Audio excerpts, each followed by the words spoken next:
$8 billion के नए accounts पकड़े गए हैं और उसमें मुबैना तौर पर शरीफ फैमिली के एक शख्सियत का भी नाम। वो जिसे हम मुस्लिम उम्मा कहते हैं वो बेबस है या बेहिस है? थैंक यू अहमद जी, जो आपने इंट्रो में भी कह दिया, और मुस्लिम उम्मा मेरे ख्याल में एज अ उम्मा एग्जिस्ट नहीं करती। हम सब लोग हज के वक्त तो इकट्ठे हो जाते हैं, उसके अलावा तमाम तर हुकूमतों के अपने पॉलिटिकल अज़ाइम, अपने जोग्राफियाई अज़ाइम, अपने जियो स्ट्रेटजिक अज़ाइम और जियो पोलिटिकल अज़ाइम, अपने ट्रेड के जो मकासद हैं वो सब तकसीम हैं। सब अपने अपने फीफडम्स के अंदर रहते हुए अपने स्टेट का दिफा तो कर रहे हैं, लेकिन बहसीयत उम्मा हम लोग कभी न इकट्ठे हुए हैं और न मुझे उसके कोई इम्कानात नज़र आते हैं। ये बड़ी एक अनफॉर्चुनेट रियलिटी है, वरना एक छोटा सा मुल्क 70 बरस से 1948 से आज तक किस तरह एक बर्बरियत का निशाना उन्होंने पैलेस्टीनियंस को बनाया हुआ है। इससे पहले वो इससे शदीद हमले कर चुके हैं, जहां उन्होंने बच्चों की नस्ल कुशी शुरू की और नेतन्याहू ने कहा कि हम इनकी आने वाली नस्लें ख़त्म कर देंगे। अगरचे वो ख़त्म नहीं कर सके, न उनकी विल को डिफीट कर सके, लेकिन जो कुछ हो रहा है ये पूरी दुनिया देख रही है। ये इसराइल नहीं कर रहा, ये अमेरिका कर रहा है, इसराइल कर रहा है और पूरा वेस्ट उनके साथ खड़ा है, जबकि मुस्लिम उम्मा आपस में डिवाइडेड है। इन 4 मुल्कों की हालत देख लें जो उनके साथ बॉर्डर शेयर करते हैं, इनको एक एक को उन्होंने इबरत का निशान बनाया है। इजिप्ट की हालत देख लें, सीरिया की हालत देख लें, इराक की हालत देख लें, जॉर्डन की हालत देख लें, तो और ईरान के ऊपर जिस तरह की सैंक्शंस और जो कुछ लगा हुआ है, तो मुस्लिम उम्मा को तो उन्होंने मुअम्मर कदाफी, सदाम हुसैन, उनको एक एक करके इस तरह पामाल किया है कि बाकी सब बैठे तमाशा देखते रहे हैं। और अनफॉर्चुनेटली, खुदा करे मैं गलत साबित हूं, मुझे तारीख गलत साबित करे, एक एक करके निशाना बनते रहेंगे। मुझे नहीं लगता कि कभी ये मुश्तरका जिहाद का ऐलान उनके खिलाफ कर सकते हैं और जिहाद जैसा वॉर वेज कर सकते हैं अगेंस्ट इजराइल। ये एक बड़ी अनफॉर्चुनेट सिचुएशन है। मोरालिटी नाम की कोई चीज़ इंटरनेशनल पॉलिटिक्स में या रियल पॉलिटिक्स में होती नहीं है। सो अगर हम ये एक्सपेक्ट करते हैं कि कोई अखलाकी इकदाम उठाएंगे, रही यूनाइटेड नेशन सिक्योरिटी काउंसिल और यूनाइटेड नेशन, तो वो एक टॉक शॉप है और एक्सटेंशन है अमेरिकन पॉलिसीज की, और वो 5 वीटो पावर ने उसे बिल्कुल एक गैर फाल अदारा बना के रख दिया है, जहां से लोगों की कोई रिलीफ, मजलूम अक़वाम को कोई रिलीफ मिल सकता। सही, बिल्कुल सही। आपने कहा कि मुस्लिम उम्मा एग्जिस्ट नहीं करती, रसूल बख्श रईस साहब, OIC एग्जिस्ट करती है? फिर मेरा ख्याल है कि कागज़ पर और ज़मीन पर और हमारे सफारती हल्कों में तो वो मौजूद है, लेकिन अमली तौर पर मैदान में गैर हाजिर है। इसलिए गैर हाजिर है कि वो इज्तिमाई क़ुव्वत और वो इज्तिमाई फ़िक्र और वो इज्तिमाई सोच जो मुसलमानों की होनी चाहिए, एक ईमान और अकीदे के रिश्ते से और एक तहज़ीब के रिश्ते से, वो मफ़कूद है। तो एक नज़रिया उस वक्त जब ये कॉन्फ्रेंस लाहौर में कायम हुई और कॉन्फ्रेंस से फिर हमने उसको एक तंजीम की शक्ल दे दी, और उसका पस मंज़र भी एक अलमिया था मशरक़ी पाकिस्तान का जी। और ये खुश बख्ती थी हमारी, और उस वक्त हमारी क़यादत और अवाम और जो हमारा उस वक्त एक वक़ार था सारी दुनिया में, ये सारे लोग वहाँ इकट्ठा हुए। तो मकसद तो यही था कि जो हमारे इनफरादी कौमी रियासती मसाइल हैं, जहाँ पे नाइंसाफ़ी है, वहाँ पे इज्तिमाई क़ुव्वत को इस्तेमाल किया जाए।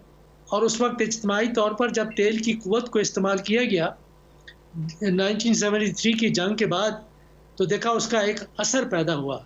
वो इज्तिमाइयत अब मुझे नज़र नहीं आ रही, तो मैदान में नहीं है, नक्शे में मौजूद है। सही है शाह साहब। ये तैयब उर्दुगान साहब ने पिछले 24 घंटे में तकरीबन 20 के करीब सरबराहान मुमलिकत से रब्ता किया है। आपके ख्याल में तुर्की तनहा कुछ कर सकता है या इमरान खान साहब अगर चाहते हैं उनके साथ मिलकर कोई रास्ता है इनके पास?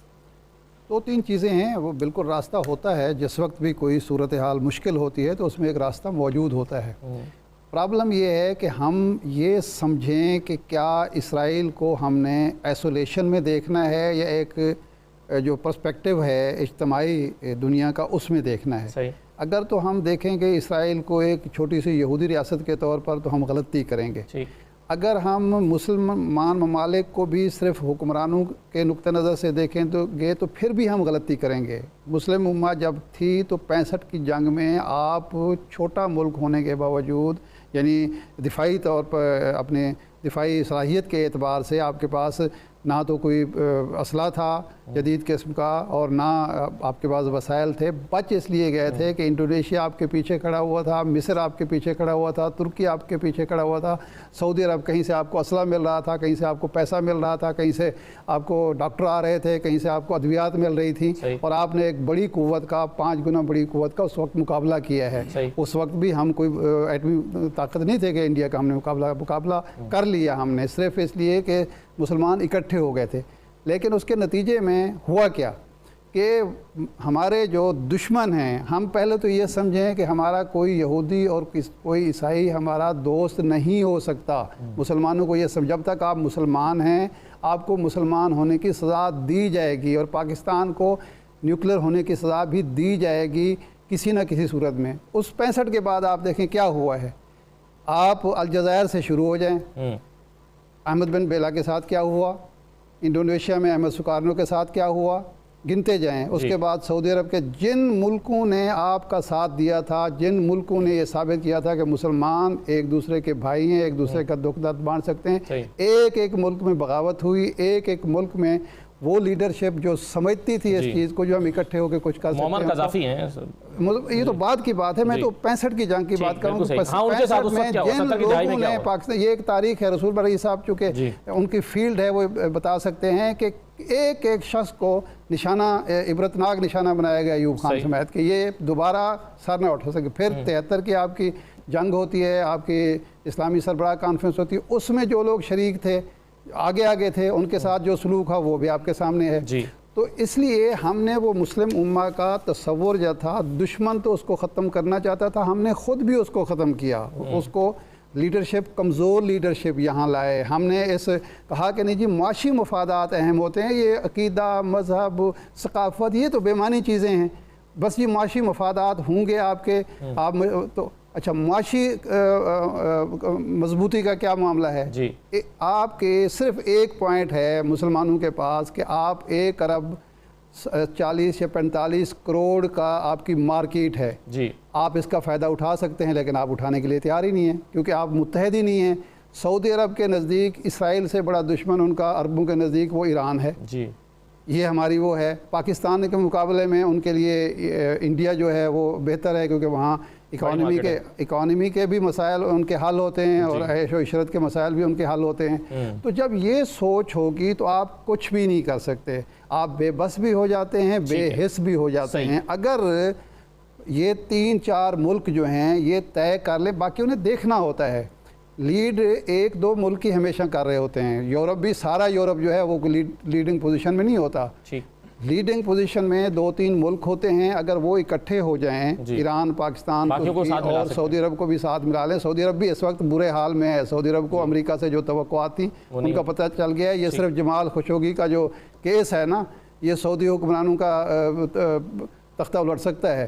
تو ان کو بھی یہ سمجھانے کی ضرورت ہے کہ بھائی لوگوں, اس وقت اگر آپ لوگ نے بچنے کی کوشش نہ کی تو اگلی باری آپ کی ہے, آپ سب سے بڑا ٹارگٹ ہیں.